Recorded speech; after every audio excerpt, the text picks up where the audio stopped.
ಅಜಿತ್ ದೋವಲ್ ಅವರ ಜೀವನವು ಅನೇಕ ಬ್ಲಾಕ್ಬಸ್ಟರ್ ಚಲನಚಿತ್ರಗಳ ವಿಷಯವಾಗಬಹುದು.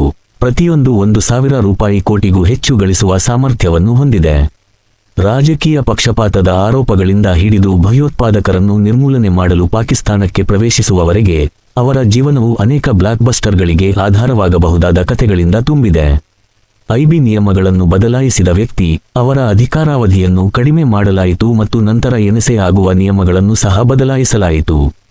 ಅವರ ಪ್ರತಿಯೊಂದು ಹೆಜ್ಜೆಯು ಬ್ಲಾಕ್ಬಸ್ಟರ್ ಕಥೆಯಾಗಿದೆ. ಭಾರತದ ರಕ್ಷಣಾ ಮನೋಭಾವವನ್ನು ಪರಿವರ್ತಿಸುವುದರಿಂದ ಹಿಡಿದು ಮನೆಗೆ ನುಗ್ಗಿ ಕೊಲ್ಲುವ ಮನಸ್ಥಿತಿಯಿಂದ ಅಜಿತ್ ದೋವಲ್ ಮನಸ್ಥಿತಿಯವರೆಗೆ, ಅಜಿತ್ ದೋವಲ್ ನಿರ್ಧಾರಗಳನ್ನು ತೆಗೆದುಕೊಂಡಿದ್ದಲ್ಲದೆ ಇಡೀ ರಾಷ್ಟ್ರದ ಮನಸ್ಥಿತಿಯನ್ನೇ ಬದಲಾಯಿಸಿದರು. ಸರ್ಜಿಕಲ್ ಸ್ಟ್ರೈಕ್, ಆರ್ಟಿಕಲ್ 370, ಬಾಲಕೋಟ್ ವಾಯುದಾಳಿಗಳು, ಪ್ರತಿಯೊಂದು ಘಟನೆಯೂ ಸ್ವತಃ ಒಂದು ಮಾಸ್ಟರ್ ಆಗಿದೆ ಮತ್ತು ಇಂದು ಬಾಲಿವುಡ್ನ ಅತಿ ಹೆಚ್ಚು ಗಳಿಕೆಯ ಚಿತ್ರಗಳಲ್ಲಿಯೂ ಸಹ ಅಜಿತ್ ದೋವಲ್ ಅವರ ಪ್ರಭಾವ ಸ್ಪಷ್ಟವಾಗಿ ಗೋಚರಿಸುತ್ತದೆ. ಉರಿ ನಂತಹ ಚಿತ್ರಗಳಿಂದ ಧುರಂಧರ್ ವರೆಗೆ ಅಜಿತ್ ದೋವಲ್ ಅವರ ನಿಜವಾದ ಮಹತ್ವವನ್ನು ಇಂದು ಎಲ್ಲರೂ ಅರ್ಥಮಾಡಿಕೊಳ್ಳದಿರಬಹುದು. ಆದರೆ ಒಂದು ದಿನ ಇಡೀ ಜಗತ್ತು ಅರ್ಥವಾಗುತ್ತದೆ.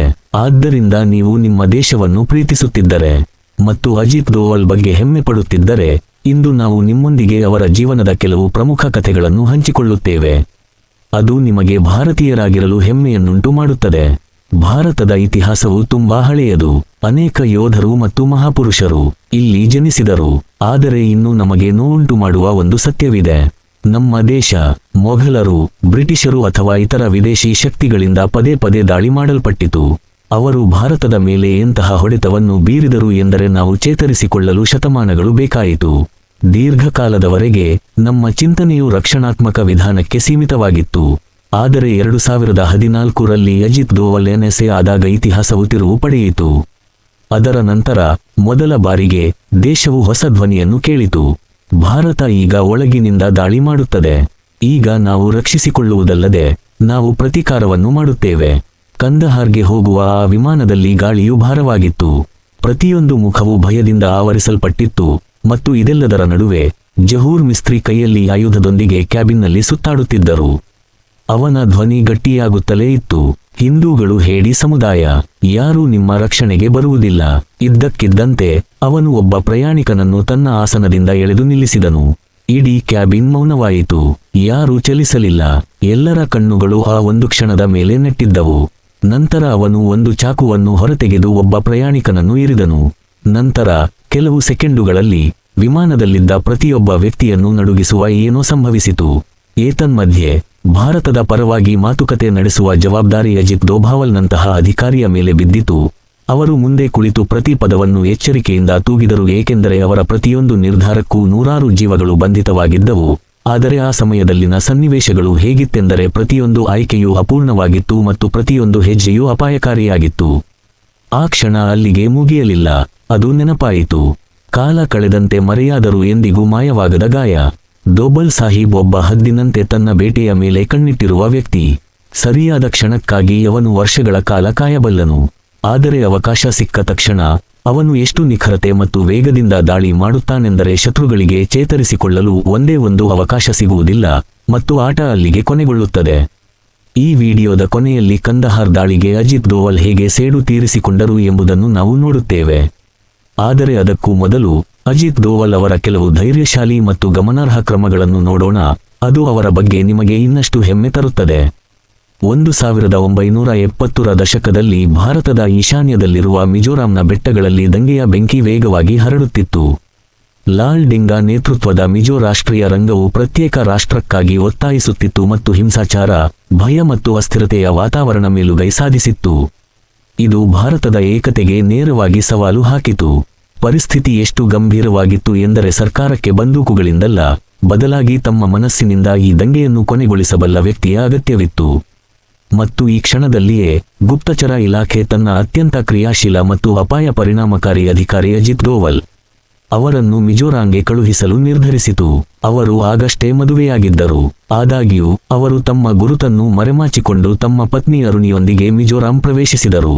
ಅಲ್ಲಿಗೆ ಹೋದ ನಂತರ ಅವರು ನೇರ ಯುದ್ಧವಲ್ಲ, ದಂಗೆಯ ಬೇರುಗಳನ್ನು ಅರ್ಥಮಾಡಿಕೊಳ್ಳುವ ತಂತ್ರವನ್ನು ಅಳವಡಿಸಿಕೊಂಡರು.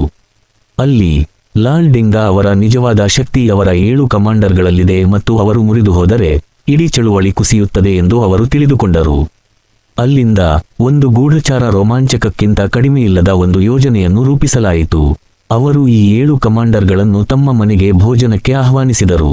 ಕೆಲವು ಅತಿಥಿಗಳು ಬರುತ್ತಿದ್ದಾರೆ ಮತ್ತು ಮಿಸೋ ಅವರಿಗಾಗಿ ಸಿದ್ಧರಾಗಿರಬೇಕು ಎಂದು ಅವರು ತಮ್ಮ ಪತ್ನಿಗೆ ಹೇಳಿದರು. ಆದರೆ ಬಾಗಿಲು ತೆರೆದಾಗ ಶಸ್ತ್ರಾಸ್ತ್ರಗಳೊಂದಿಗೆ ಶಸ್ತ್ರಸಜ್ಜಿತವಾದ ಅಪಾಯಕಾರಿ ಭಯೋತ್ಪಾದಕರು ಒಳಗೆ ಇದ್ದರು ಮತ್ತು ಹೊರಗೆ ಒಬ್ಬ ಕಾವಲುಗಾರನಿದ್ದನು. ಅದೇನೇ ಇದ್ದರೂ ದೋವಲ್ ಶಾಂತರಾಗಿದ್ದರು ಮತ್ತು ಮಾತುಕತೆಯ ಸಮಯದಲ್ಲಿ ಅಂತಹ ವಾತಾವರಣವನ್ನು ಸೃಷ್ಟಿಸಿದರು. 7 ಕಮಾಂಡರ್ಗಳಲ್ಲಿ 6 ಮಂದಿ ಭಾರತ ಸರ್ಕಾರದ ಪರವಾಗಿದ್ದರು ಮತ್ತು ಲಾಲ್ ಡೆಂಗಾ ಅಂತಿಮವಾಗಿ ರಾಜಿ ಮಾಡಿಕೊಳ್ಳಬೇಕಾಯಿತು. ಇದು ಮಿಜೋರಾಂನಲ್ಲಿ ಶಾಂತಿಯನ್ನು ತಂದಿತು ಮತ್ತು ಒಂದು ದೊಡ್ಡ ದಂಗೆಯನ್ನು ಕೊನೆಗೊಳಿಸಿತು. ಇದು ಕೇವಲ ಒಂದು ಕಾರ್ಯಾಚರಣೆಯಾಗಿರಲಿಲ್ಲ. ಯುದ್ಧಗಳನ್ನು ಶಸ್ತ್ರಾಸ್ತ್ರಗಳಿಂದ ಮಾತ್ರವಲ್ಲ, ಬುದ್ಧಿವಂತಿಕೆ, ತಾಳ್ಮೆ ಮತ್ತು ಸರಿಯಾದ ಸಮಯದಲ್ಲಿ ಸರಿಯಾದ ನಿರ್ಧಾರಗಳಿಂದ ಗೆಲ್ಲಬಹುದು ಎಂಬುದನ್ನು ಇದು ಪ್ರದರ್ಶಿಸಿತು. ಆದರೆ ಕಥೆ ಇಲ್ಲಿಗೆ ಮುಗಿಯುವುದಿಲ್ಲ, ಏಕೆಂದರೆ ನಿಜವಾದ ಆಟ ಇನ್ನೂ ಬರಬೇಕಿತ್ತು ಮತ್ತು ಮುಂದಿನ ಅಧ್ಯಾಯವು ಭಾರತದ ಅತಿದೊಡ್ಡ ಶತ್ರು ಪಾಕಿಸ್ತಾನದಲ್ಲಿ ಪ್ರಾರಂಭವಾಗುತ್ತದೆ. ಪ್ರತಿಯೊಂದು ಹೆಜ್ಜೆಯೂ ಸಾವಿನ ಬೆದರಿಕೆಯನ್ನು ಒಡ್ಡುತ್ತಿತ್ತು ಮತ್ತು ಪ್ರತಿಯೊಂದು ತಪ್ಪು ಜೀವಗಳನ್ನು ಬಲಿ ತೆಗೆದುಕೊಳ್ಳುತ್ತಿತ್ತು. 1970ರ ದಶಕದಲ್ಲಿ ಪಾಕಿಸ್ತಾನವು ತನ್ನ ಪರಮಾಣು ಕಾರ್ಯಕ್ರಮವನ್ನು ರಹಸ್ಯವಾಗಿ ಅನುಸರಿಸುತ್ತಿದ್ದಾಗ ಭಾರತಕ್ಕೆ ಸತ್ಯವನ್ನು ತಿಳಿದುಕೊಳ್ಳುವುದು ನಿರ್ಣಾಯಕವಾಗಿತ್ತು. ಈ ಕಾರ್ಯಾಚರಣೆಗೆ ಅದೇ ಹೆಸರನ್ನು ಆಯ್ಕೆ ಮಾಡಲಾಯಿತು. ತನ್ನ ಗುರುತನ್ನು ಸಂಪೂರ್ಣವಾಗಿ ಪರಿವರ್ತಿಸಿದ ಅಜಿತ್ ದೋವಲ್ ಅವರು ಇಸ್ಲಾಮಿಕ್ ಸಂಪ್ರದಾಯಗಳನ್ನು ಕಲಿತರು, ಭಾಷೆ ಮತ್ತು ಉಚ್ಚಾರಣೆಯನ್ನು ಅಳವಡಿಸಿಕೊಂಡರು ಮತ್ತು ಭಿಕ್ಷುಕನಂತೆ ವೇಷ ಧರಿಸಿ ಪಾಕಿಸ್ತಾನದ ಕಹುತಾಗೆ ಬಂದರು. ಅಲ್ಲಿ ಖಾನ್ ಸಂಶೋಧನಾ ಕೇಂದ್ರದಲ್ಲಿ ಪರಮಾಣು ಕಾರ್ಯಕ್ರಮ ನಡೆಯುತ್ತಿದೆ. ತಿಂಗಳುಗಳ ಕಾಲ ಅವರು ಕೇಂದ್ರದ ಹೊರಗೆ ಕುಳಿತು ಭಿಕ್ಷೆ ಬೇಡುತ್ತಿದ್ದರು. ಆದರೆ ವಾಸ್ತವದಲ್ಲಿ ಅವರು ಕಾವಲುಗಾರರಿಂದ ಹಿಡಿದು ಉದ್ಯೋಗಿಗಳವರೆಗೆ ಎಲ್ಲರಿಂದಲೂ ಮಾಹಿತಿಯನ್ನು ಸಂಗ್ರಹಿಸುತ್ತಿದ್ದರು, ಅವರೊಂದಿಗೆ ಸ್ನೇಹ ಬೆಳೆಸುತ್ತಿದ್ದರು ಮತ್ತು ಅವರ ಸಂಭಾಷಣೆಗಳ ಸಣ್ಣ ತುಣುಕುಗಳಿಂದ ಅಪಾರ ರಹಸ್ಯಗಳನ್ನು ಒಟ್ಟುಗೂಡಿಸುತ್ತಿದ್ದರು. ಪಾಕಿಸ್ತಾನ ಪರಮಾಣು ಶಸ್ತ್ರಾಸ್ತ್ರಗಳನ್ನು ಅಭಿವೃದ್ಧಿಪಡಿಸುತ್ತಿದೆ ಎಂದು ಅವನಿಗೆ ಮನವರಿಕೆಯಾದಾಗ ಅವನಿಗೆ ಪುರಾವೆ ಬೇಕಿತ್ತು, ಮತ್ತು ಇದನ್ನು ಮಾಡಲು ಅವರು ಒಂದು ವಿಶಿಷ್ಟ ತಂತ್ರವನ್ನು ಅಳವಡಿಸಿಕೊಂಡರು. ಅವರು ವಿಜ್ಞಾನಿಗಳಿಂದ ಕೂದಲನ್ನು ಸಂಗ್ರಹಿಸಿ ಭಾರತಕ್ಕೆ ಕಳುಹಿಸಿದರು. ಪರೀಕ್ಷೆಯು ವಿಕಿರಣದ ಪುರಾವೆಗಳನ್ನು ಬಹಿರಂಗಪಡಿಸಿತು. ಇದು ಪರಮಾಣು ಬಾಂಬ್ ನಿರ್ಮಿಸುವತ್ತ ಪಾಕಿಸ್ತಾನದ ತ್ವರಿತ ಪ್ರಗತಿಯನ್ನು ದೃಢಪಡಿಸಿತು. ಇದಲ್ಲದೆ ಅವರು ವಿಜ್ಞಾನಿಯನ್ನು ಬ್ಲ್ಯಾಕ್ಮೇಲ್ ಮಾಡಲು ಮತ್ತು ಅವರಿಂದ ನೀಲನಕ್ಷೆಗಳನ್ನು ಪಡೆಯಲು ಪ್ರಯತ್ನಿಸಿದರು. ಆದಾಗ್ಯೂ ರಾಜಕೀಯ ಸಂದರ್ಭಗಳಿಂದಾಗಿ ಆ ಯೋಜನೆ ಕಾರ್ಯರೂಪಕ್ಕೆ ಬರಲಿಲ್ಲ. ಆದಾಗ್ಯೂ ದೋವಲ್ 7 ವರ್ಷಗಳ ಕಾಲ ಪಾಕಿಸ್ತಾನದಲ್ಲಿಯೇ ಇದ್ದರು, ಭಾರತಕ್ಕೆ ನಿರ್ಣಾಯಕ ಮಾಹಿತಿಯನ್ನು ನಿರಂತರವಾಗಿ ಒದಗಿಸುತ್ತಿದ್ದರು ಮತ್ತು ಹಲವಾರು ಬಾರಿ ಸೆರೆ ಹಿಡಿಯಲು ಬಹಳ ಹತ್ತಿರ ಬಂದಿದ್ದರು.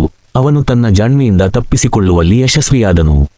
ಒಮ್ಮೆ ಅವನ ನಕಲಿ ಗಡ್ಡ ಜನಸಂದಣಿಯಲ್ಲಿ ಬಿದ್ದಿತು ಮತ್ತು ಇನ್ನೊಂದು ಬಾರಿ ಅವನ ಗುರುತನ್ನು ಅನುಮಾನಿಸಲಾಯಿತು. ಆದರೆ ಪ್ರತಿ ಬಾರಿಯೂ ಅವನು ತನ್ನನ್ನು ತಾನು ಶಾಂತಗೊಳಿಸಿಕೊಂಡು ಭಯಭೀತರಾಗದೆ ಹೊರಟು ತನ್ನ ಕಾರ್ಯಾಚರಣೆಯನ್ನು ಮುಂದುವರಿಸಿದನು. ಇದು ಅವನ ಮಾನಸಿಕ ಶಕ್ತಿ ಮತ್ತು ತರಬೇತಿಗೆ ಸಾಕ್ಷಿಯಾಗಿದೆ. ಭಾರತಕ್ಕೆ ಹಿಂದಿರುಗಿದ ನಂತರವೂ ಅವನ ಕಾರ್ಯಾಚರಣೆ ಕೊನೆಗೊಂಡಿಲ್ಲ. ಅದು ಇನ್ನಷ್ಟು ಸವಾಲಿನದಾಯಿತು, ಏಕೆಂದರೆ ಖಲಿಸ್ತಾನ್ ಚಳುವಳಿ ಪಂಜಾಬ್ನಲ್ಲಿ ಉತ್ತುಂಗದಲ್ಲಿತ್ತು ಮತ್ತು ಅಲ್ಲಿಯೂ ಅವನು ಸವಾಲುಗಳನ್ನು ಎದುರಿಸಿದನು. ಶತ್ರುಗಳನ್ನು ಒಳನುಸುಳುವ ಮೂಲಕ ಅವರು ಅವರ ಸಂಪೂರ್ಣ ತಂತ್ರವನ್ನು ಅರ್ಥಮಾಡಿಕೊಂಡರು. ಇದನ್ನು ನಂತರ ಆಪರೇಷನ್ ಬ್ಲ್ಯಾಕ್ ಥಂಡರ್ನಲ್ಲಿ ಬಳಸಲಾಯಿತು. ಇದು ಭಯೋತ್ಪಾದನೆಯ ಬೆನ್ನೆಲುಬನ್ನು ಮುರಿಯಿತು.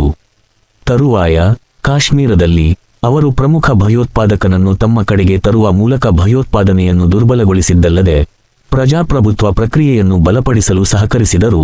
ಇದು ಅವರ ಮಾತುಕತೆ ಕೌಶಲ್ಯದ ಮತ್ತೊಂದು ಉದಾಹರಣೆಯಾಗಿದೆ. ಆ ಸಮಯದಲ್ಲಿ ಕಾಶ್ಮೀರ ಕಣಿವೆಗಳಲ್ಲಿ ಪರಿಸ್ಥಿತಿ ಸಾಮಾನ್ಯವಾಗಿರಲಿಲ್ಲ, ಏಕೆಂದರೆ ರಸ್ತೆಗಳಲ್ಲಿ ಕರ್ಫ್ಯೂಗಳನ್ನು ಹೆಚ್ಚಾಗಿ ವಿಧಿಸಲಾಗುತ್ತಿತ್ತು. ರಾತ್ರಿಯಾಗುತ್ತಿದ್ದಂತೆ ಗುಂಡಿನ ಚಕಮಕಿ ಕೇಳಿಬರುತ್ತಿತ್ತು, ಕಲ್ಲು ತೂರಾಟ ಸಾಮಾನ್ಯವಾಗಿತ್ತು ಮತ್ತು ಅನೇಕ ಪ್ರದೇಶಗಳಲ್ಲಿ ಜನರು ತಮ್ಮ ಮನೆಗಳಿಗೆ ಸೀಮಿತರಾಗಿ ಭಯದಿಂದ ಬದುಕುತ್ತಿದ್ದರು. ಪ್ರತಿದಿನ ಮುಂದಿನ ಗುರಿ ಯಾರು ಎಂಬುದು ಖಚಿತವಿರಲಿಲ್ಲ. ಈ ವಾತಾವರಣದಲ್ಲಿ ಬುರ್ಹಾನ್ ವಾನಿ ಬಂದೂಕುಗಳು ಮತ್ತು ಸಾಮಾಜಿಕ ಮಾಧ್ಯಮಗಳ ಮೂಲಕ ಯುವಕರ ಮನಸ್ಸಿನಲ್ಲಿ ನೆಲೆಯೂರುತ್ತಿದ್ದ ವ್ಯಕ್ತಿಯಾಗಿದ್ದ. ಈ ಮಾರ್ಗವೇ ಸರಿಯಾದ ಮಾರ್ಗ ಎಂದು ಅವರು ಅವರಿಗೆ ಮನವರಿಕೆ ಮಾಡಿಕೊಡುತ್ತಿದ್ದರು ಮತ್ತು ಕ್ರಮೇಣ ಕಣಿವೆಯಲ್ಲಿ ಪರಿಸ್ಥಿತಿಯನ್ನು ಇನ್ನಷ್ಟು ಅಪಾಯಕಾರಿಯನ್ನಾಗಿ ಮಾಡುವ ಮನಸ್ಥಿತಿ ಹರಡುತ್ತಿತ್ತು. ಇದು ಕೇವಲ ಭದ್ರತಾ ಸಮಸ್ಯೆಯಾಗಿರಲಿಲ್ಲ, ಬದಲಾಗಿ ಭಯ, ಕೋಪ ಮತ್ತು ದಿಗ್ಭ್ರಮೆ ಹೊಸ ಸಮಸ್ಯೆಯನ್ನು ಸೃಷ್ಟಿಸಲು ಒಮ್ಮುಖವಾಗುತ್ತಿದ್ದ ಸಮಯವಾಗಿತ್ತು ಮತ್ತು ಅದನ್ನು ಸಕಾಲದಲ್ಲಿ ನಿಲ್ಲಿಸದಿದ್ದರೆ ಪರಿಸ್ಥಿತಿ ಉಲ್ಬಣಗೊಳ್ಳುತ್ತಿತ್ತು. ಈ ಸಮಯದಲ್ಲಿ ಅಜಿತ್ ದೋವಲ್ ಅವರ ನೇತೃತ್ವದಲ್ಲಿ ಅವರ ಪ್ರತಿಯೊಂದು ನಡೆಯನ್ನು ಮೇಲ್ವಿಚಾರಣೆ ಮಾಡಲಾಯಿತು. ಅವರ ಇರುವಿಕೆ ಮತ್ತು ಚಲನವಲನಗಳನ್ನು ಅರ್ಥಮಾಡಿಕೊಳ್ಳಲಾಯಿತು ಮತ್ತು ಸರಿಯಾದ ಕ್ಷಣವನ್ನು ಆತುರವಿಲ್ಲದೆ ಕಾಯಲಾಯಿತು. ಅಂತಹ ಕಾರ್ಯಾಚರಣೆಯಲ್ಲಿ ಒಂದು ತಪ್ಪು ನಡೆ ಅನೇಕ ಜೀವಗಳಿಗೆ ಅಪಾಯವನ್ನುಂಟು ಮಾಡಬಹುದು. ನಂತರ ನಿಖರವಾದ ಮಾಹಿತಿಯ ಆಧಾರದ ಮೇಲೆ ಹಠಾತ್ತನೆ ಕ್ರಮ ಕೈಗೊಳ್ಳಲಾಯಿತು. ತ್ವರಿತ ಮತ್ತು ನಿರ್ಣಾಯಕ ಕಾರ್ಯಾಚರಣೆಯನ್ನು ಪ್ರಾರಂಭಿಸಲಾಯಿತು ಮತ್ತು ಸ್ವಲ್ಪ ಸಮಯದೊಳಗೆ ಕಣಿವೆಯಲ್ಲಿ ಸಂಕೇತವಾಗಿದ್ದ ಹೆಸರನ್ನು ತೆಗೆದುಹಾಕಲಾಯಿತು. ಇದು ಭಾರತವು ಇನ್ನು ಮುಂದೆ ಬೆದರಿಕೆ ಉಲ್ಬಣಗೊಳ್ಳಲು ಕಾಯುವುದಿಲ್ಲ ಎಂಬ ಸ್ಪಷ್ಟ ಸಂದೇಶವನ್ನು ರವಾನಿಸಿತು. 2014ರಲ್ಲಿ ಇರಾಕ್ ಬೆಂಕಿಯಲ್ಲಿತ್ತು. ಮೊಸುಲ್ ಪತನವಾಯಿತು, ಟಿಕ್ರಿತ್ ಪತನವಾಯಿತು. ಪ್ರತಿ ನಗರದಲ್ಲಿ ಐಸಿಸ್ನ ಕಪ್ಪು ಧ್ವಜಗಳು ಹಾರಾಡುತ್ತಿದ್ದವು. ಇರಾಕಿ ಸೈನ್ಯವು ಪಲಾಯನ ಮಾಡುತ್ತಿತ್ತು, ತಮ್ಮ ಶಸ್ತ್ರಾಸ್ತ್ರಗಳನ್ನು ಎಸೆದು ತಮ್ಮ ಸಮವಸ್ತ್ರಗಳನ್ನು ಕಳಚುತ್ತಿತ್ತು. America ಮೌನವಾಗಿತ್ತು, Europe ಮೌನವಾಗಿತ್ತು. ಇಡೀ ಜಗತ್ತು ನೋಡುತ್ತಲೇ ಇತ್ತು. ಮತ್ತು ಈ ನರಕದ ಮಧ್ಯದಲ್ಲಿ 46 ಭಾರತೀಯ ನರ್ಸ್ಗಳು ಟಿಕ್ರಿತ್ನ ಆಸ್ಪತ್ರೆಯಲ್ಲಿ ಸಿಲುಕಿಕೊಂಡಿದ್ದರು. ಐಸಿಸ್ ಹೋರಾಟಗಾರರು ಹೊರಗೆ ಗಸ್ತು ತಿರುಗುತ್ತಿದ್ದರು. ಆಸ್ಪತ್ರೆಯ ಕಿಟಕಿಗಳ ಮೂಲಕ ಸ್ಫೋಟಗಳ ಶಬ್ದಗಳು ಪ್ರತಿಧ್ವನಿಸಿದವು. ಕುಟುಂಬ ಸದಸ್ಯರು ಫೋನ್ನಲ್ಲಿ ಕಿರುಚುತ್ತಿದ್ದರು. ಸುದ್ದಿ ಎಲ್ಲವೂ ಶವಗಳನ್ನು ಎಣಿಸುವ ಬಗ್ಗೆಯಾಗಿತ್ತು ಮತ್ತು ಆ 46 ಮಹಿಳೆಯರು ಮುಂದಿನ ಸೂರ್ಯೋದಯವನ್ನು ನೋಡುತ್ತಾರೆಯೇ ಎಂದು ತಿಳಿಯದೆ ಕೋಣೆಯಲ್ಲಿ ಕುಳಿತಿದ್ದರು. ಆ ಕ್ಷಣದಲ್ಲಿ ಸಾವಿರಾರು ಕಿಲೋಮೀಟರ್ ದೂರದಲ್ಲಿರುವ ದೆಹಲಿಯಲ್ಲಿ ಒಬ್ಬ ವ್ಯಕ್ತಿ ಫೋನ್ಗೆ ಉತ್ತರಿಸಿದನು. ಅಜಿತ್ ದೋವಲ್ ಆಗಷ್ಟೇ NSA ಆಗಿದ್ದರು, ಆದರೆ ಅವರು ಆ ಹುದ್ದೆಗೆ ಹೊಸಬರಾಗಿದ್ದರು. ಆಟ ಹಳೆಯದಾಗಿತ್ತು. ಪಾಕಿಸ್ತಾನದಲ್ಲಿ ಐಸಿಯ ಮೂಗಿನ ಕೆಳಗೆ 7 ವರ್ಷಗಳ ಕಾಲ ವೇಷ ಧರಿಸಿ ಕಳೆದಿದ್ದ ಅದೇ ವ್ಯಕ್ತಿ ಇವರು. ಮಿಜೋರಾಂನಲ್ಲಿ ದಂಗೆಕೋರರ ನಡುವೆ ಒಬ್ಬಂಟಿಯಾಗಿ ಹೋಗಿ ಬಂದೂಕು ಇಲ್ಲದೆ, ಶಸ್ತ್ರಸಜ್ಜಿತ ವಾಹನವಿಲ್ಲದೆ ಜೀವಂತವಾಗಿ ಹಿಂತಿರುಗಿದ ಅದೇ ವ್ಯಕ್ತಿ ಇವರು. ಕಂದಹಾರ್ ಅಪಹರಣದ ಸಮಯದಲ್ಲಿ ಭಯೋತ್ಪಾದಕರಿಗೆ ತಲೆಬಾಗಬೇಡಿ ಎಂದು ಮೊದಲು ಹೇಳಿದ್ದವರು ಇವರು. ಆ ದಿನ ಯಾರೂ ಕೇಳಲಿಲ್ಲ. ಇಂದು ಅವರು ಕುರ್ಚಿಯಲ್ಲಿ ಕುಳಿತು ನಿರ್ಧಾರಗಳನ್ನು ತೆಗೆದುಕೊಳ್ಳುತ್ತಿದ್ದರು. ದೋವಲ್ ಮೊದಲ ಕೆಲಸ ಮಾಡಿದರು. ಅದು ತನ್ನ ದಶಕಗಳಷ್ಟು ಹಳೆಯದಾದ ಗುಪ್ತಚರ ಜಾಲವನ್ನು ಜಾಗೃತಗೊಳಿಸಿತು. ಮಧ್ಯಪ್ರಾಚ್ಯದಲ್ಲಿ ಭಾರತದ ಕಣ್ಣುಗಳು ಮತ್ತು ಕಿವಿಗಳು ಏಕಕಾಲದಲ್ಲಿ ಸಕ್ರಿಯಗೊಂಡವು. ಯಾರು ಯಾವ ಗುಂಪಿಗೆ ಸೇರಿದವರು, ಯಾವ ಮಾರ್ಗವು ತೆರೆದಿದೆ, ಯಾರ ಮಾತುಗಳನ್ನು ಎಲ್ಲಿ ಕೇಳಲಾಗುತ್ತದೆ, ಈ ಎಲ್ಲಾ ಮಾಹಿತಿಯನ್ನು ತುಂಡು ತುಂಡಾಗಿ ಸಂಗ್ರಹಿಸಲಾಗುತ್ತದೆ. ಯಾವುದೇ ಸಾರ್ವಜನಿಕ ಹೇಳಿಕೆ ಇಲ್ಲದೆ ಭಾರತವು ಐಸಿಸ್ಗೆ ನೇರ ಸಂದೇಶವನ್ನು ರವಾನಿಸಿತು. ಸಣ್ಣ ಆದರೆ ವಿಷಕಾರಿ. ಈ ದಾದಿಯರನ್ನು ಕೆಣಕಿದರೆ ಪರಿಣಾಮಗಳು ಇರಾಕ್ನ ಗಡಿಗಳನ್ನು ಮೀರಿ ತಲುಪುತ್ತವೆ. ಅದು ಖಾಲಿ ಬೆದರಿಕೆಯಾಗಿರಲಿಲ್ಲ. ಡೋಲಾ ಸಂದೇಶದ ಹಿಂದೆ ನಿಜವಾದ ಒತ್ತಡವನ್ನು ಹೇರಿದರು. ಅಂತಹ ಒತ್ತಡವನ್ನು ನಿರಾಕರಿಸಲಾಗದು. ಆ ದಿನಗಳಲ್ಲಿ ಐಸಿಸ್ ಸರ್ಕಾರಗಳನ್ನು ಉರುಳಿಸಿ ಸೈನ್ಯಗಳನ್ನು ನಾಶಪಡಿಸುತ್ತಿತ್ತು. ಆದರೆ ಡೋಲ್ ಅಮೆರಿಕ ಮತ್ತು ಯುರೋಪ್ಗೆ ಸಾಧ್ಯವಾಗದ್ದನ್ನು ಮಾಡಿದರು. ಅವರು ಎಷ್ಟು ಬಲವಾದ ಒತ್ತಡ ಮತ್ತು ಗುಪ್ತಚರವನ್ನು ಬೀರಿದರು ಎಂದರೆ ವಿಶ್ವದ ಅತ್ಯಂತ ಅಪಾಯಕಾರಿ ಭಯೋತ್ಪಾದಕ ಸಂಘಟನೆಯೂ ಸಹ ವಿರಾಮ ತೆಗೆದುಕೊಂಡು ಯೋಚಿಸಬೇಕಾಯಿತು. ನೆಲದ ಮೇಲಿನ ಪರಿಸ್ಥಿತಿ ಪ್ರತಿ ಗಂಟೆಗೂ ಬದಲಾಗುತ್ತಿತ್ತು. ಬೆಳಿಗ್ಗೆ ಸುರಕ್ಷಿತ ಮಾರ್ಗವು ಮಧ್ಯಾಹ್ನ ಯುದ್ಧಭೂಮಿಯಾಗುತ್ತಿತ್ತು. ನಿನ್ನೆಯ ಸಂಪರ್ಕ ವ್ಯಕ್ತಿಯಿಂದ ಕಾಣೆಯಾಗುತ್ತಿದ್ದರು. ಡೋಲ್ ಪ್ರತಿ ಬದಲಾವಣೆಯೊಂದಿಗೆ ತನ್ನ ಕಾರ್ಯತಂತ್ರವನ್ನು ಅಳವಡಿಸಿಕೊಳ್ಳುತ್ತಿದ್ದ. ಬೇಗನೆ, ತಂಪಾದ ಮನಸ್ಸಿನಿಂದ. ನಂತರ ದಾರಿ ತೆರೆದುಕೊಂಡಿತು. ಒಬ್ಬೊಬ್ಬರಾಗಿ ಎಲ್ಲಾ 46 ನರ್ಸ್ಗಳನ್ನು ಸ್ಥಳಾಂತರಿಸಲಾಯಿತು. ಯಾವುದೇ ಗುಂಡು ಹಾರಿಸಲಾಗಿಲ್ಲ, ಯಾವುದೇ ಬಾಂಬ್ಗಳನ್ನು ಹಾಕಲಾಗಿಲ್ಲ. ಒಬ್ಬ ಮಾಸ್ಟರ್ ತನ್ನ ಅಂತಿಮ ಹೆಜ್ಜೆ ಇಡುತ್ತಿದ್ದಂತೆ ಶಾಂತವಾಗಿ ಮತ್ತು ಅಚ್ಚುಕಟ್ಟಾಗಿ ನರ್ಸ್ಗಳು ಭಾರತಕ್ಕೆ ಮರಳಿದರು. ವಿಮಾನ ನಿಲ್ದಾಣದಲ್ಲಿ ಕುಟುಂಬಗಳು ಅಳುತ್ತಿದ್ದರು. ಟಿವಿ ಕ್ಯಾಮೆರಾಗಳಲ್ಲಿ ಸಮಾಧಾನದ ಮುಖಗಳು ಕಾಣುತ್ತಿದ್ದವು. ಆದರೆ ತೆರೆಮರೆಯಲ್ಲಿ ಎಷ್ಟು ನಿದ್ದೆಯಿಲ್ಲದ ರಾತ್ರಿಗಳನ್ನು ಕಳೆದರು ಎಂದು ಯಾರೂ ಕೇಳಲಿಲ್ಲ. ಯೋಜನೆ ಎಷ್ಟು ಬಾರಿ ವಿಫಲವಾಯಿತು, ಎಷ್ಟು ಬಾರಿ ಎಲ್ಲವೂ ಮುಗಿದು ಹೋಯಿತು ಎಂದು ಅನಿಸಿತು. 2014ರ ನಂತರ ಭಾರತದ ಭಯೋತ್ಪಾದನಾ ನಿಗ್ರಹ ಕಾರ್ಯತಂತ್ರದಲ್ಲಿನ ಬದಲಾವಣೆಗಳು ಕೇವಲ ಹೇಳಿಕೆಗಳಿಗೆ ಸೀಮಿತವಾಗಿರಲಿಲ್ಲ. ಬದಲಾಗಿ ಅಜಿತ್ ದೋವಲ್ ಅವರ ನೇತೃತ್ವದಲ್ಲಿ ಅದನ್ನು ನೆಲದ ಮೇಲೆ ಕಾರ್ಯಗತಗೊಳಿಸಲಾಯಿತು ಮತ್ತು ಮೊದಲ ಬಾರಿಗೆ ಭಾರತವು ಪ್ರತಿಕ್ರಿಯಾತ್ಮಕ ವಿಧಾನದಿಂದ ಪೂರ್ವಭಾವಿ, ನಿಖರತೆ ಆಧಾರಿತ ಪ್ರತಿಕ್ರಿಯೆಯತ್ತ ಸಾಗಿದೆ ಎಂಬುದು ಸ್ಪಷ್ಟವಾಯಿತು. 2016ರ ಸರ್ಜಿಕಲ್ ಸ್ಟ್ರೈಕ್ಗಳು ಗಡಿಯಾಚೆಗಿನ ಉಡಾವಣಾ ಪ್ಯಾಡ್ಗಳ ನೈಜ ಸಮಯದ ಕಣ್ಗಾವಲು ಒಳಗೊಂಡಿತ್ತು. ಮಾನವೀಯ ಒಳಹರಿವುಗಳನ್ನು ತಾಂತ್ರಿಕ ಪ್ರತಿಬಂಧಕಗಳೊಂದಿಗೆ ವಿಲೀನಗೊಳಿಸುವ ಮೂಲಕ ನಿಖರವಾದ ಗುರಿ ನಿರ್ದೇಶಾಂಕಗಳನ್ನು ಗುರುತಿಸಲಾಯಿತು ಮತ್ತು ಸೀಮಿತ ವಿಂಡೋ ಕಾರ್ಯಾಚರಣೆಯನ್ನು ಕಾರ್ಯಗತಗೊಳಿಸಲಾಯಿತು. ಇದರಲ್ಲಿ ವಿಶೇಷ ಪಡೆಗಳು ಎಲೊಸಿಯನ್ನು ದಾಟಿ ಬಹು ಗುರಿಗಳನ್ನು ತಟಸ್ಥಗೊಳಿಸಿದವು ಮತ್ತು ದೀರ್ಘಕಾಲದ ಭಾಗವಹಿಸುವಿಕೆ ಇಲ್ಲದೆ ಹೊರತೆಗೆಯುವಿಕೆಯನ್ನು ಪೂರ್ಣಗೊಳಿಸಿದವು. ಇದು ಹಿಂದಿನ ನೀತಿ ಚೌಕಟ್ಟುಗಳಲ್ಲಿ ಅಪರೂಪದ ಘಟನೆಯಾಗಿದೆ. ಇದು ಒಂದೇ ದಾಳಿಯಾಗಿರಲಿಲ್ಲ, ಆದರೆ ಉಲ್ಬಣ ನಿಯಂತ್ರಣದೊಂದಿಗೆ ಮಾಪನಾಂಕ ನಿರ್ಣಯಿಸಿದ ಪ್ರತೀಕಾರದ ಮಾದರಿಯಾಗಿತ್ತು. ಸಂದೇಶ ಸ್ಪಷ್ಟವಾಗಿದ್ದರೂ ಸಂಘರ್ಷವು ಪೂರ್ಣ ಪ್ರಮಾಣದ ಯುದ್ಧವಾಗಿ ಉಲ್ಬಣಗೊಳ್ಳದಿದ್ದ ಕಡೆ ಈ ಚೌಕಟ್ಟನ್ನು ಮತ್ತಷ್ಟು ಪರಿಷ್ಕರಿಸಲಾಯಿತು ಮತ್ತು 2025ರಲ್ಲಿ ಆಪರೇಷನ್ ಸಿಂಧೂರ್ನಲ್ಲಿ ಕಂಡುಬರುವಂತೆ ರಹಸ್ಯ ಕಾರ್ಯಾಚರಣೆಗಳಿಗಾಗಿ ಸುಧಾರಿತ ರಚನೆಯನ್ನು ಅಭಿವೃದ್ಧಿಪಡಿಸಲಾಯಿತು.